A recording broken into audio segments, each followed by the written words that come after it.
Good morning, everyone. My name is Purim Nukong. This topic we are gonna talk about social issue. So it's about what are the options if the US ban more student visas. So this topic I got from BBC News Thailand. Recently, many international students around the world have become worried and uncertain.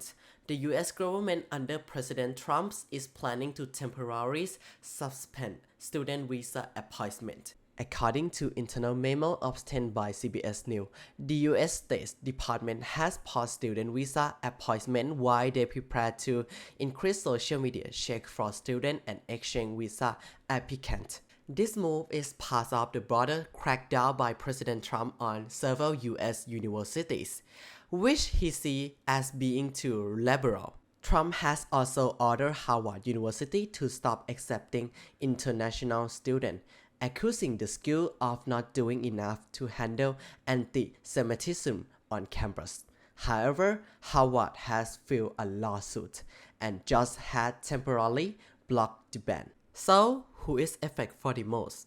According to Open Doors, over 1.1 million international students from more than 210 countries study in the US during 2023 to 2024 academic years.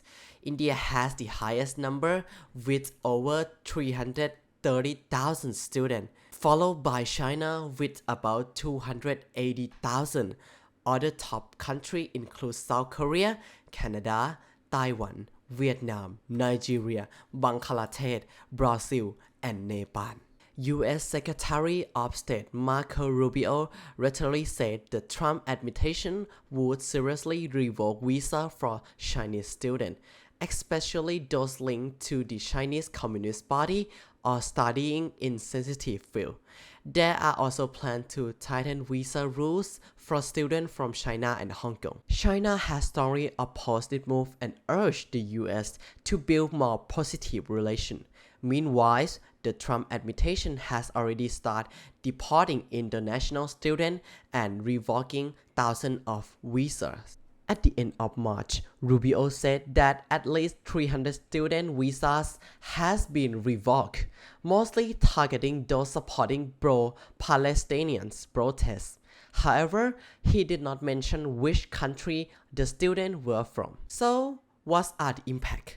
In a statement of the court, Harvard International Student Office Director Maureen Martin said the visa restrictions are causing self-emotional stage among international students and scholars, may have skipped graduation ceremony, cancel travel, and some are even looking for opportunity to transfer to other schools. Some fear being forced to return to country with political conflict or oppression.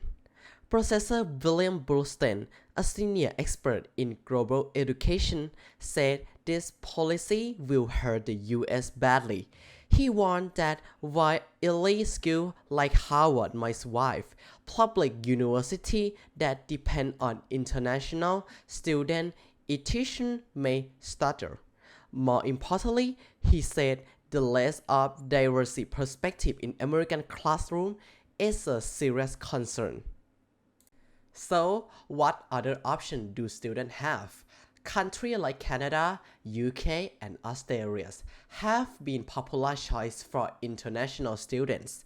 However, these countries have also started limiting foreign student number recently. Canada has raised its proof of fund requirement to reduce immigration number overall. The UK has placed new visa restrictions. Since January 2024, master students can no longer bring their families, and new students can switch to work visa before finishing their degrees. Australia is limiting international student number to return to pre-COVID level. Professor Brustine says some students may choose to stay in their home country as government are now investing more in local education, but this isn't the only situation. Are other countries offering alternatives? Some regions see this situation as an opportunity. For example, Hong Kong has publicly welcome students who has affected by U.S. visa policy. The government and local university there are offered to students and guides those who want to study in Hong Kong. Malaysia Sunway University also invites international students, especially those who plan to study in US. The CEO Elizabeth Lee posts in LinkedIn that Sunway has a partnership with Arizona State University, allowing students to transfer credit and even earn the additional degrees from Lancaster University in the UK. In Europe, Germany is becoming more popular. The DDAD expects Germany to host over 400,000 international students in 2025. Germany now allows non-EU students to work up to 20 hours a week, double the previous limit as those proof of fund is required. It's still less strict compared to Canada and Australia. Professor Burstein says higher education has changed a lot in past 15 years. Students now have many choices in terms of school and countries. He adds, many Malaysian universities are great. Australia is still a good option. In France, the government is trying to accept the top processors who are thinking of leaving the US.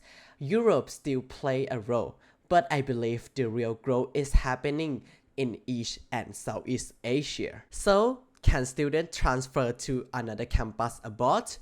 Bruce Stein believes branch campus will become more popular. Many UK universities already have a long history with overseas campus. Malaysia have several as well. Even now, some American universities like Illinois Tech have operations in India and China.